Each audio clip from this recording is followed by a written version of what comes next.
Hello, everyone. This is Jenna Fox, the Primary Care Coordinator for the American Medical Student Association. Our speaker today is Dr. Plumb from Thomas Jefferson University. He's going to be talking about his work with the urban underserved in Philadelphia, including the homeless population. Dr. Plumb is one of the directors of our College Within a College program up at Jefferson that focuses on population health. So, Dr. Plumb, if you want to take it away, go for it. Jenna, thank you very much for the opportunity and welcome to those hopefully around the world. My name is James Plumb. I'm a professor in family and community medicine, and I direct our Center for Urban Health. Jefferson is located in Philadelphia. It is a university dedicated to the health sciences and community health. And the Center for Urban Health began 10 years ago as a synergy between the Department of Family and Community Medicine, the university, and the university hospital to strengthen the capacity of diverse urban individuals, families, and organizations and communities to address issues that improve health. And we do this with a team of health educators and many students who join us across all 4 years at Jefferson, looking at advocacy, education, service, and research. The center sort of bridges the public health domains of epidemiology, biostatistics, environmental health, health services research, and social and behavioral foundations of public health, and links primary care for underserved individuals such as the LGBT community, the refugee community here, youth emergency services serving runaway youth, and Pathways to Housing, which is a housing first program. I define community medicine as care to vulnerable populations and community health as health promotion through programs and community engagement. So our team has partnerships with multiple organizations in the Philadelphia area. We focus on what I call the ARCHES project, which is access and advocacy, research, evaluation, and outcomes, community partnerships, health education, screening, educating health professional students such as yourself, and then service delivery systems innovations, which is what I'm going to be talking about today. I view individual health is being strongly determined by neighborhood health. And in many neighborhoods in Philadelphia and really around the country, both urban and rural, poor neighborhood health is a result of psychological, environmental, and economic stresses, health behaviors such as dietary choices, and moving further upstream, many folks have limited access to primary care services, behavioral health, or good health information, limited outdoor space, inadequate housing, neighborhood violence, limited access to fresh foods. And there are many who argue that this, in part, is related in large part to poverty, but also racial segregation, and then the fragmented and inequitable healthcare system. So this is the logic model that I use to think about my work. And we serve a variety of diverse communities. And the center picture of the couple in the field is really in a parking lot of the Kentucky Fried Chicken in West Philadelphia. It shows the juxtaposition of the challenges that face, particularly related to obesity. Many of you may know or may not know that the Patient Protection and Affordable Care Act included in one of its provisions that a nonprofit institution must complete a community health needs assessment every 3 years by an individual with special knowledge or expertise in public health. That institution has to develop a plan that addresses identified needs. This plan must be adopted by the hospital's governing body. It must be publicized to the public, and it has to show demonstration of effectiveness. An institution must meet these requirements in order to maintain its nonprofit status. So this was an effort through the PPACA to really call hospitals and health systems to task to demonstrate that they're actually providing benefit to the community. It must improve access to health care, improve community health, advance knowledge, and relieve a government burden, particularly the burden of Medicaid and medical care, or Medicare. Community benefits include a variety of things, but we're talking about services designed to improve community health and access. At Jefferson, we chose the following principles. We wanted to reduce health disparities. We wanted to build on our strengths. We wanted to include some of our mission elements like patient care, education, and research, truly embrace community engagement and partnerships, and then be sustainable. We then drilled down and we looked at areas that were geographically proximate to our hospital, where there was a high incidence of health disparities, where there was a poverty rate of over 20%, and then that had assets and resources that weren't being used synergistically. And also, many of our students, many of our faculty, and certainly my staff here in the center have developed historical relationships with specific agencies and organizations in Philadelphia. So we ended up choosing what we call the Jefferson Community Benefit Area, which is really the 14 zip codes surrounding our Center City campus, which is about 23% of all Philadelphia residents. As part of that community benefit plan, we did an extensive review of the literature, review of data sources, and one of the areas that became quite obvious to us was the need for more coordinated care of the homeless.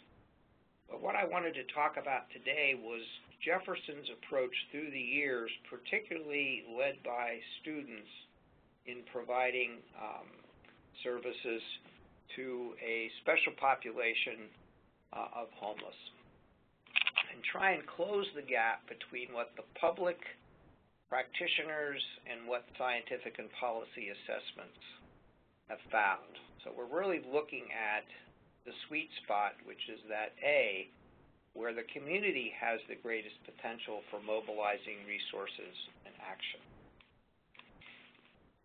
So Philadelphia is the 5th largest city in the United States, population of 500 million. More than 25% of our citizens live below the poverty level, and 1 in 8 of Philadelphians live below the deep poverty level, which for a family of 4 is $11,000, and for a single individual is about $5,000. So we have a high incidence of poverty, and we have a large number of homeless folks living in emergency shelters or unsheltered, engaged by outreach. And as of a year ago, there were 494 folks who actually were living on the streets, a majority of them in our community benefit area. There has been a slight decrease in homelessness in Philadelphia, but not a lot.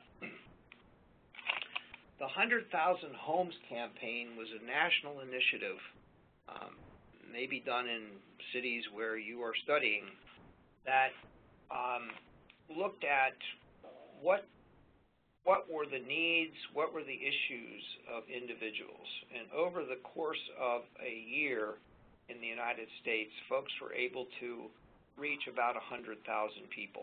In Philadelphia, they interviewed 528. About half of those were physically vulnerable and at increased risk of death by what's known as the Vulnerability Index. 81% of folks interviewed had a history of substance abuse, 54% signs and symptoms of mental illness, a high number of folks with traumatic brain injury, 7% with HIV/AIDS, and unfortunately 13% of these folks were veterans. This is what the British call rough sleepers. These are folks that are living rough on the streets and under the streets of our city. The challenges of meeting homeless health care in Philadelphia, the incidence of depression, diabetes, high prevalence rates of smoking, and very high mortality from heart disease as a particular challenge. In lower North Philadelphia, where much of our work is focused, life expectancy for homeless individuals for men is 65 years, for the city it's 72, and for women 73 years versus 79 years. So there's a 6 to 7 year decrease in life expectancy just from being homeless. Many years ago, and it's getting like 22 years ago, a group of medical students were at Jefferson and not particularly happy with their medical education. They had come from Catholic colleges where ethic or service was an ethic, and they invited me to help them join in a program to reach out to the homeless community. And we started what's known as the H.O.P.E program in 1992. It is the largest student-run homeless care provider network in the country. It involves lots of students, residents, and faculty, and we have over 2,000 visits per year at 5 sites. Students go sites Monday through Thursday evenings, and then a needle exchange on Saturday morning. Many visits since its inception, primary care weekly, and the students have organized committees around social advocacy, screening and health education, and are providing smoking cessation programs, diabetes self-management programs. And H.O.P.E has won multiple awards through the years and presented nationally and locally. Ken Hemba and I, when Ken was a fourth-year student, we put together a case study published in the Journal of Primary Care and Community Health in April 2011, and I'd be happy to provide you all with a PDF of that. But we really looked at some of the challenges and opportunities and some of the ethical issues around student-run clinics and talked about how we have met some of those challenges through H.O.P.E. So for Jefferson's first foray into the homeless care world really began at the instigation of students who said we need to do more while we're in medical school, and we've been moving forward. H.O.P.E, as I said, has sites throughout the city and has really been quite successful in recruiting students, engaging residents. It's a required rotation for our family medicine residents. It's required of all internal medicine residents that they provide supervision at shelters. We've had active involvement from the OB/GYN department and most recently from the pediatrics department. This is just a picture of a mural on one of our shelter sites. Really depicts an individual who's gone from substance abuse from the street, has found his way, and is breaking out like a butterfly and finding his way in the world. One of the many beautiful murals in Philadelphia that shows a very interesting story. We also, as part of our work, engage in what we call Streetside Medicine. We have folks delivering acute services in several of our parks. The Prevention Point Clinic, the Needle Exchange, is actually a Streetside Medicine program, often held in a tent or an RV. One of the students who was instrumental in getting H.O.P.E started really has dedicated her career to improving access care for homeless and formerly homeless. And Dr. Laura Weinstein is currently the medical director of a program in Philadelphia called Pathways to Housing, which is a housing first program first developed in New York City, now in New York, Philadelphia, Baltimore, and Washington. And different models are being used around the country where folks are first given a house regardless of their substance abuse or psychiatric status. They must, in Philadelphia, they must have a chronic mental illness and or substance abuse and been homeless for a year. The program was started in 2008 at the invitation of the City of Philadelphia. There was initially 2 teams, now there's 4 teams, and the teams have really developed in response to local needs. With different populations being managed by different teams, particularly veterans. Pathways is now housing 155 veterans, and then there are graduates of the Pathways to Housing program. What we've developed is really a community academic partnership where we have Pathways to Housing with its immediate access to permanent housing, and then a multidisciplinary assertive community treatment team or an ACT team that is working with the university with embedded primary care, direct referral, direct specialty referral, care transition coordination, and many of our students are doing electives with Pathways to Housing into an integrated care model. So we feel it is an excellent example of how a university could partner with an organization to provide integrated care. We have structural supports and inputs from Street Outreach, City's Department of Behavioral Health, Office of Supportive Housing, and then we have the Department of Family and Community Medicine providing care, and then health education from the Center for Urban Health, working with our emergency department, School of Nursing. So the partnership has multiple elements, and it was featured in the Journal of the American Board of Family Medicine last year as one of its Community of Solutions, which is a primary care public health partnership addressing homelessness, serious mental illness, and health disparities.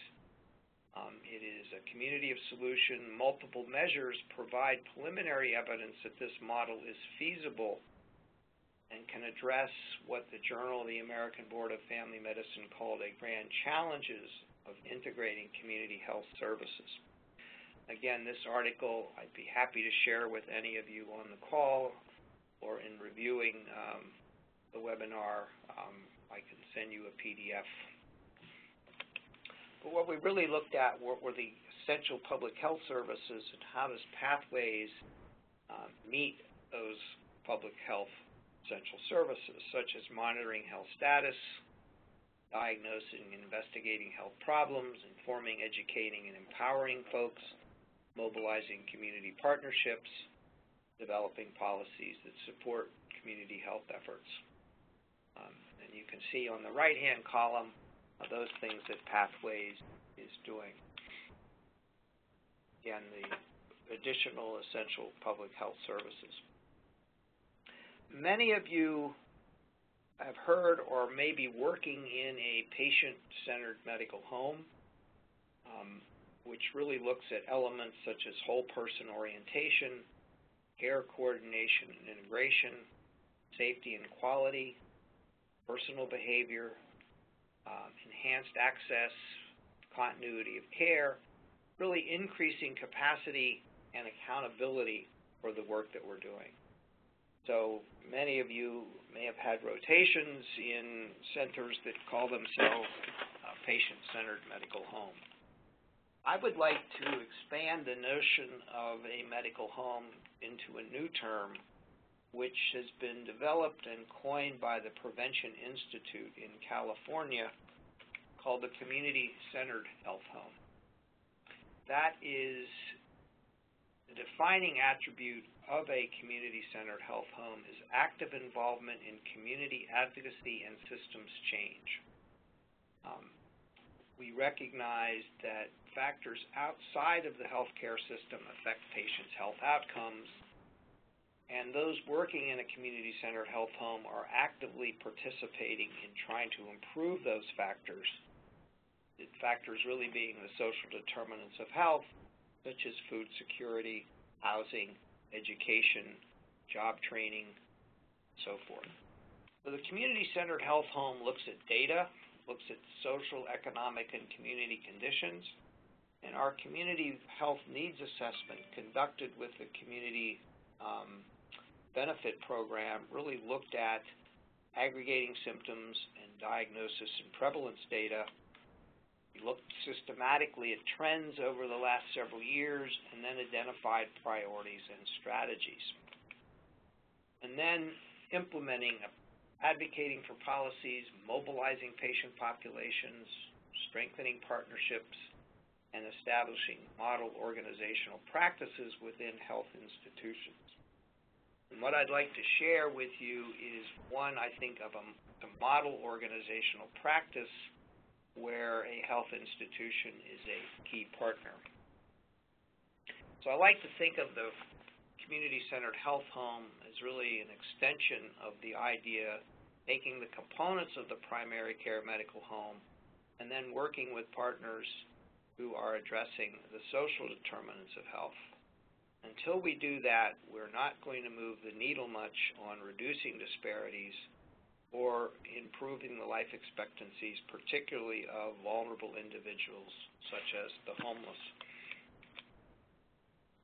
So we're currently, and I just came from a rectory in North Philadelphia run by an organization called Project H.O.M.E, stands for Housing, Opportunities, Medical Care, and Education.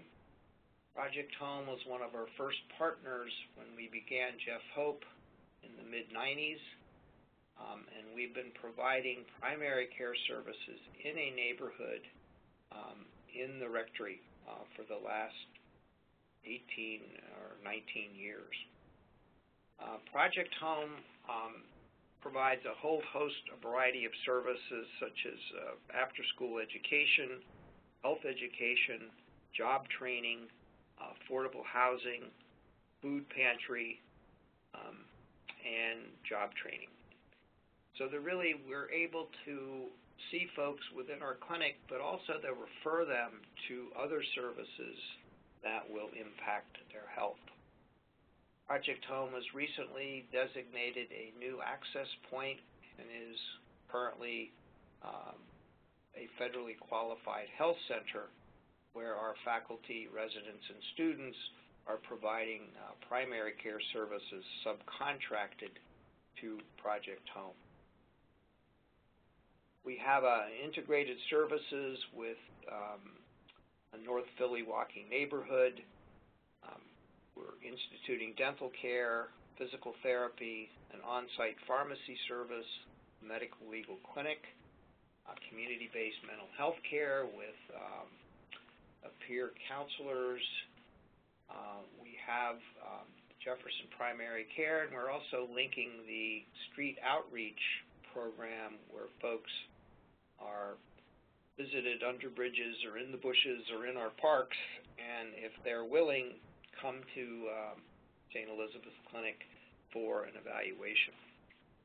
I wanted to spend the last few minutes, I think we're doing well on time, sharing a video that was developed, which I think captures a model, the history of a model, and a way of integrating care for a very vulnerable population.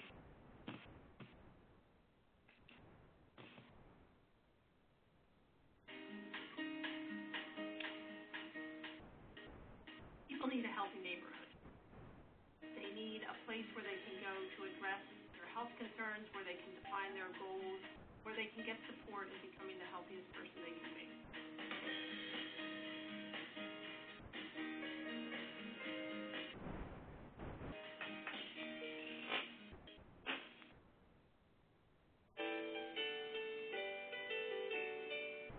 I was approached by a couple of medical students who were really unhappy with medical education. They'd come from undergraduate schools where service was an ethic. Dr. Plumb? Yes. I don't think this video is really coming through through the WebEx. Okay. So if you don't mind, I think maybe you could pause it, and if you want to send me the link to it, we'll post it up with the recording of today's webinar so folks can access it. I'm sorry it's not working. Oh, now it actually kind of starts. It is? Anyway, it popped up a little bit, but if you want to send me the link to that video and maybe the 2 PDF links that you had mentioned earlier in your talk, we can try to go ahead and post those up for all of our members to see. I'll send you this link, and I'll send you a copy of the 2 PDFs. That sounds fantastic. Okay. So we have some time if anybody has questions. We do have some time, and we have some people who've joined us on the call, so I'm going to go ahead and unmute everyone so that people can start to ask questions. And by the way, I just wanted to take a moment to thank you for speaking for us, Dr. Plumb. Sure. I think you were very informative, and I know I learned a lot. Well, I want to share other things with you, so let's correspond. Sounds good. All right. I believe everybody should be unmuted now if any of you have any questions for our speaker.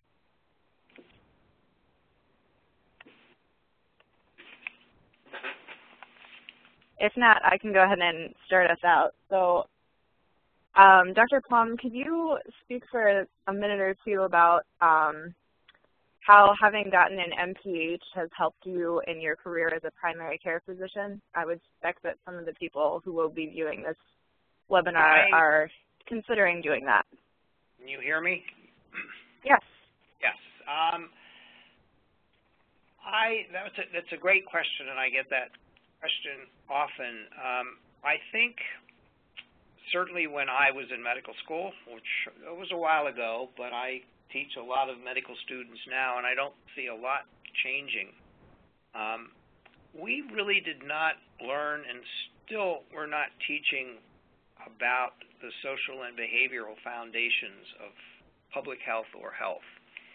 And it took me several trips to Africa and working with different populations to come back to Philadelphia and say, there are some skill sets that I just do not have.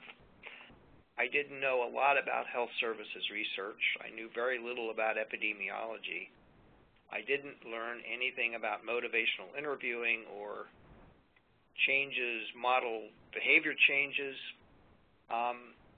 And I just find that my view of the world is much broader. My clinical skills, I think, have been enhanced.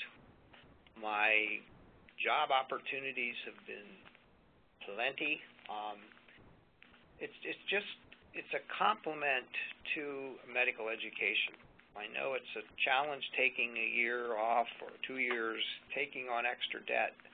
But if you are interested in advocacy, if you're interested in behavior change, if you're interested in looking at those things that really affect the health of the patients you see, a public health degree is a wonderful way to expand your views, your vision, your opportunities, and your knowledge. Sounds great. So we have a question in from Daniel Oram. He says, could you say a little bit about how you went about networking with community organizations and securing funding and support? Networking with community organizations takes time. It takes commitment. It takes going to many evening meetings and weekend meetings. It takes hiring staff to work in the center who have been out in the community for years, working with organizations. And it means showing up at the table whenever asked, and being consistent and bringing value to an organization. There are many organizations in your town, your city, and our city that are working in a variety of areas, and one of the things they find is that the health of their participants often limits their ability to carry through with anything they might be doing. For example, we've been working with the Federation of Neighborhood Centers in Philadelphia who has a wonderful job training program, but they're finding that many of the folks do not complete the program or cannot find jobs because of asthma, hypertension, diabetes. So rather than continue working just in workforce development without adding a health component, really didn't make sense to the Federation. So they've written many proposals and have written Jefferson in for funding. So the funding comes from our hospital operations, but it also comes from grants that our partners write that include health as a component. There are multiple ways to look at that.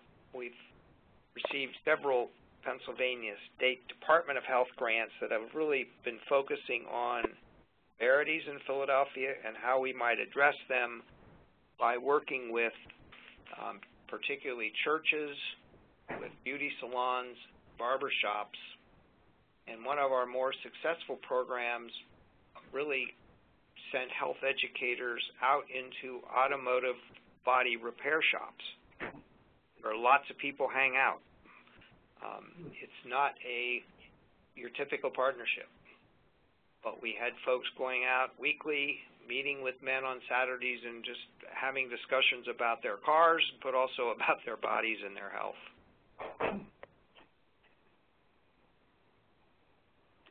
Okay?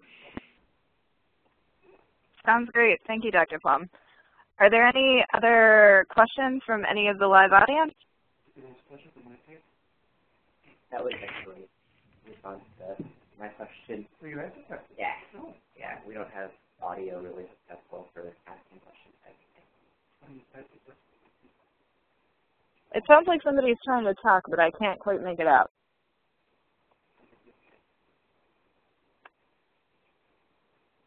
Are there any questions?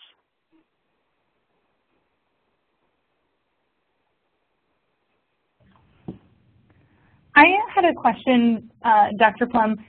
Thank you so much for the presentation. My name is Rachel, and you had shown the slide describing with a few statistics or descriptive statistics about the homeless population in Philadelphia versus some national statistics. Yes. And I was shocked by the smoking rate. Yes. It seems to be significantly higher in the Philadelphia area, and I was just wondering if you could speak briefly to how you've sort of reviewed and analyzed the community that you live and work in and how you've tailored programs to Philadelphia. Right. With general population of, if you took all of Philadelphians, the latest prevalence of smoking is 30%, which is one of the highest of any major metropolitan area. In the homeless working both on the street and in shelters, I actually was surprised that it wasn't higher just by hanging out and going home at night and having to toss my clothes in the washing machine. It's just high. I don't know the figures for smoking among the homeless around the country. I suspect it's at least close to that. It's just something we find. And the challenge, we've tried several the students have tried several smoking cessation programs. The city has made a major effort to decrease smoking through taxes, regulations, secondhand smoke bans. But one of the things they did do, which was very helpful to many of our clients, was they provide free nicotine replacement folks as part of a CDC grant. So we've been able to have some success in smoking reduction through being able to obtain nicotine replacement, which is, I think, for this population, probably the best way to go.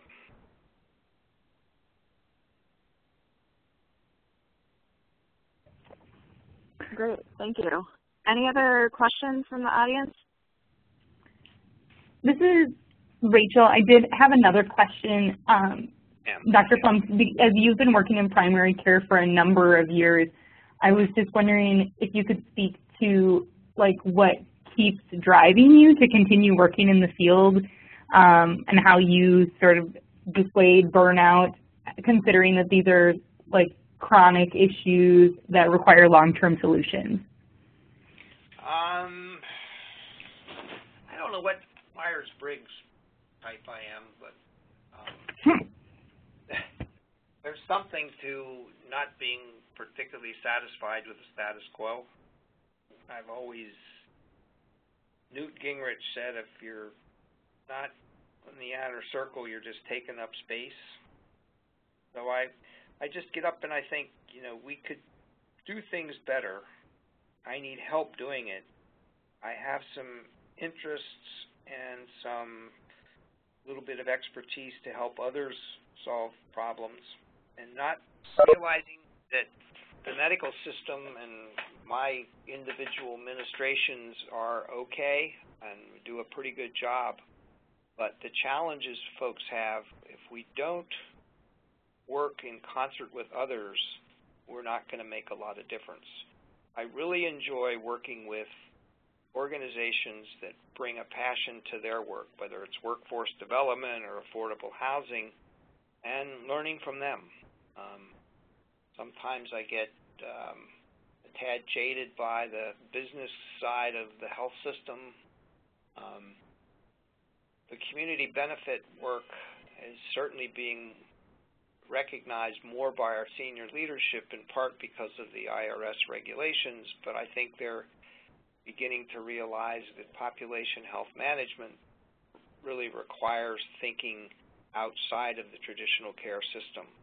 So I enjoy the challenge of bringing that focus, those ideas to the students and to my fellow faculty. And family medicine has always been a bit counterculture. It just got swallowed up in the healthcare financing world. But I think there's some innovative things going on in family medicine, and working with non-MD professionals in team-based care, I think, is the wave of the future. I don't know. I get up in the morning and I'm fired up. How's that? Well, thank you so much. Welcome.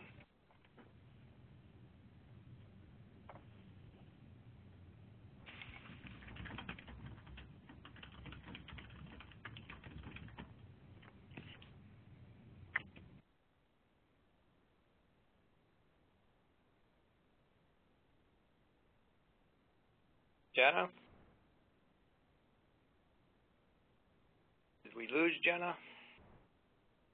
It looks like she's muted. Let's see.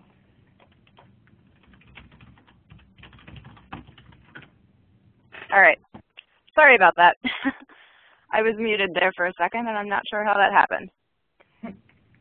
Anyway, we have a question from the Q&A from Stanley Daniel.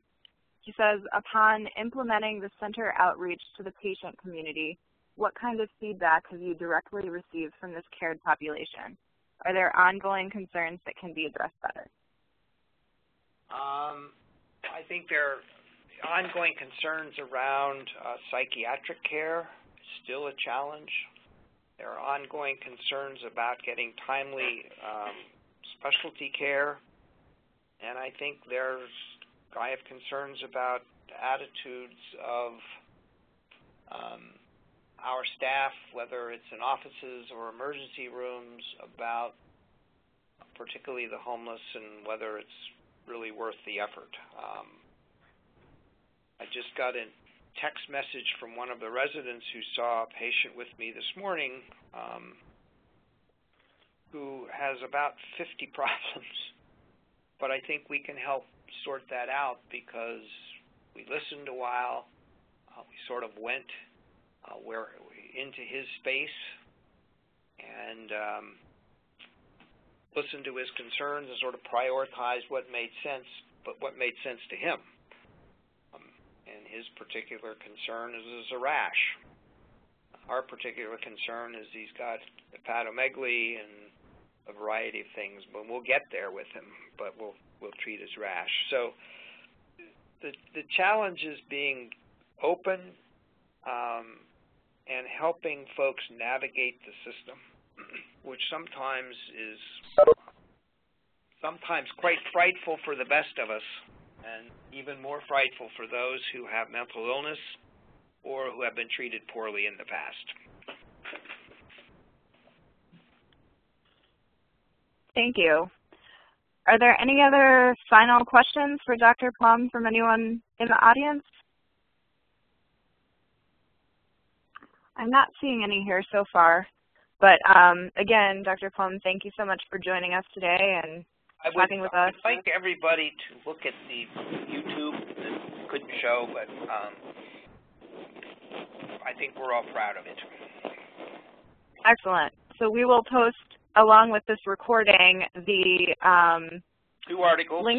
The link to that video and the 2 PDF articles. And is there also an email address that we can post up for folks to direct questions to you, Dr. Plumb?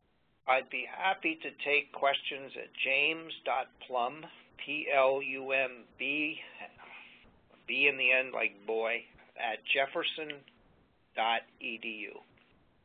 Excellent. We'll post that up along with the recording as well. So thanks to everybody for joining us. Thanks, Jenna, for your leadership. Absolutely. It was nice speaking with you. Goodbye, everyone.